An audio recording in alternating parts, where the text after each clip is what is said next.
Buenas noches, profesor Reinaldo. Yo soy Jeremy Cisneros y voy a hablar un poco sobre el mantenimiento de la paz y seguridad y el uso de la fuerza. Para esta investigación, como toda investigación, tiene su introducción, desarrollo y conclusión del tema, además de algunas imágenes ilustrativas para mejor entendimiento. Además de eso, también tiene una conclusión. Introducción. Iniciamos primeramente con una introducción. El término uso de la fuerza está empleado en el sentido de fuerza de arma. La fuerza se aplica en sus múltiples y en la más amplia escala en la guerra y las hostilidades, que son categorías de conflicto entre estados. El concepto servirá desde comienzo de esta breve investigación, que evidentemente será estudiar sobre la prohibición del uso de la Fuerza Armada según la Carta de las Naciones Unidas y las excepciones al uso de la fuerza en los casos fortuitos. Pero no solamente eso, pero también se abarcará el uso de la fuerza en organizaciones internacionales. Eh, Ahora sigamos con los objetivos generales y objetivos específicos. Los objetivos generales es especificar las circunstancias en las que se permiten los sujetos de derecho internacional a usar la fuerza. Todo esto es respaldado por la Carta de las Naciones Unidas. Eh, Toda esta información fue sacada según los artículos que estableció o que ha estado estableciendo la Carta de las Naciones Unidas. Los objetivos específicos es definir acerca de la prohibición del uso de la fuerza del derecho internacional y establecer sobre el uso de la fuerza en la organización internacional. Ahora, sin más preámbulos, iniciamos con el desarrollo del tema. Prohibición del uso de la fuerza armada.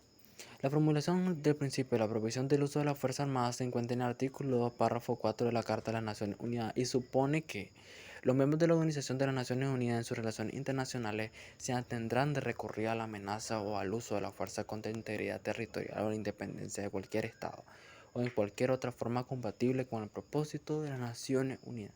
Esto es establecido por la Carta de las Naciones Unidas, aunque posiblemente en el futuro tendrá sus amendaciones. La Carta consagra una prohibición que se traduce en un deber de atención cuyos destinatarios son los miembros de la organización, pero también todos los sujetos de derecho internacional han estado sometidos a la prohibición de las Fuerzas Armadas por las normas imperativas. Las normas imperativas, recordemos que son las normas ius cogen, pero eso depende de la moralidad de cada uno de ellos. Excepciona la prohibición de recurrir a la fuerza armada. A pesar de la generalidad con la que está redactado el artículo 2.4 sobre la prohibición del uso de la fuerza, la propia Carta de las Naciones Unidas y otras disposiciones de la Carta se admite que en determinadas ocasiones se puede recurrir a la fuerza armada. Los casos en que expresamente se prevé el uso de la fuerza en los siguientes casos. Primeramente, el uso de la fuerza en legítima defensa. Recordemos el caso de Ucrania y Rusia cuando Rusia invadió. Es considerado un hecho ilícito porque causó muerte, violación a los derechos humanos y todas esas cosas.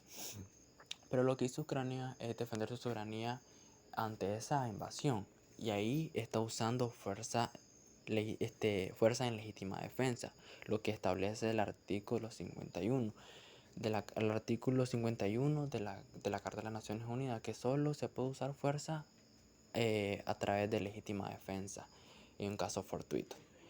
2. La acción mediante fuerzas armadas necesarias para mantener o restablecer la paz y seguridad internacional decidida por el Consejo de Seguridad de las Naciones Unidas, artículo 42.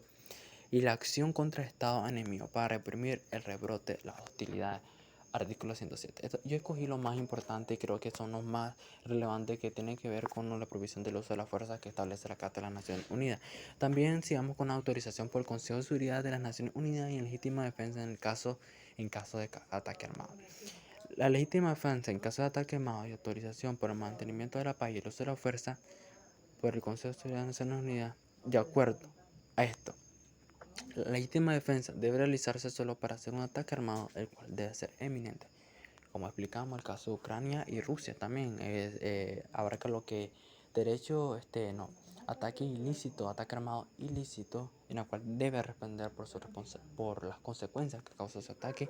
Y estamos en el otro bando, que es Ucrania, que está defendiendo su integridad como nación, pero también está usando lo que es el ataque en legítima defensa, que es establecido por la Carta de las Naciones Unidas, artículo 71. El artículo 71 nos dice que ninguna disposición de esta carta menoscará el derecho inminente de legítima defensa individual o colectiva, o en caso de ataque armado contra un miembro de las Naciones Unidas, hasta que el Consejo de Seguridad haya tomado las medidas necesarias para mantener la paz y seguridad internacional. Y por último, pero no menos importante, tenemos al uso de la fuerza por organizaciones internacionales. El artículo 24 de la Carta de la ONU dice que los miembros de la organización se abstendrán de recurrir al uso de la fuerza contra la integridad territorial. Aunque el artículo 51, que ninguna disposición de esta carta menoscabará el derecho inminente de legítima defensa individual o colectiva. La carta, ahora sigamos con, ya sabemos lo que dice la Carta de las Naciones Unidas, ahora vamos un poco más regional. La Carta de la Organización de Estados Americanos, que dice: los Estados americanos obligan en sus relaciones internacionales a no recurrir el uso de la fuerza salvo en caso, ahí tenemos otra vez, legítima defensa de conformidad con los tratados vigentes o en cumplimiento de dichos tratados. El Tratado de Washington, en su artículo 5, armoniza el concepto de defensa colectiva de la Organización de Tratado de Atlántico Norte, la OTAN. Establece que un ataque armado contra un país miembro de Europa y Norteamérica se considera un ataque contra toda la alianza. Por eso existe fuerza de respuesta de la OTAN. Esto quiere decir que si alguien ataca a la Unión Europea o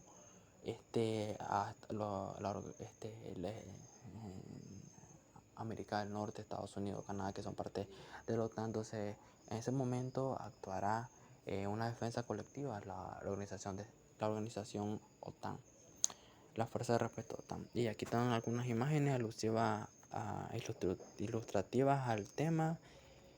Y bueno, como conclusión, esta ha sido mi conclusión, voy a proceder a leerla. Dice que los tiempos han cambiado y con ello trae nuevas enmendaciones en diferentes áreas, y una de ellas áreas es las relaciones internacionales, que ha desarrollado su fórmula cuando se trata de ataques armados y la seguridad internacional. Hoy en día en el derecho internacional se ha preocupado para regular estos antes mencionados ataques armados a través de regulaciones que se proyecta a través de artículos establecidos en organizaciones internacionales, como por ejemplo la Carta de las Naciones Unidas y la Carta de la OEA, que diferencia en qué momento, en qué circunstancia es permitido usar la fuerza o intervenir cuando no es así, o cuando no es así. Bueno, muchas gracias, profesor, muchas gracias a todas las personas viendo este video. Estoy muy agradecido y les invito a seguir leyendo un poco más sobre lo que es el derecho internacional y lo que es el mantenimiento de paz y seguridad internacional, que es un tema bastante largo. Ya hemos aprendido sobre muchos temas en el derecho internacional. Hemos aprendido sobre el derecho de los mares, el derecho aéreo. Hemos aprendido muchas cosas a lo largo de este curso y es muy importante que sigamos leyendo y sigamos aprendiendo más sobre esto. Muchas gracias y buenas noches.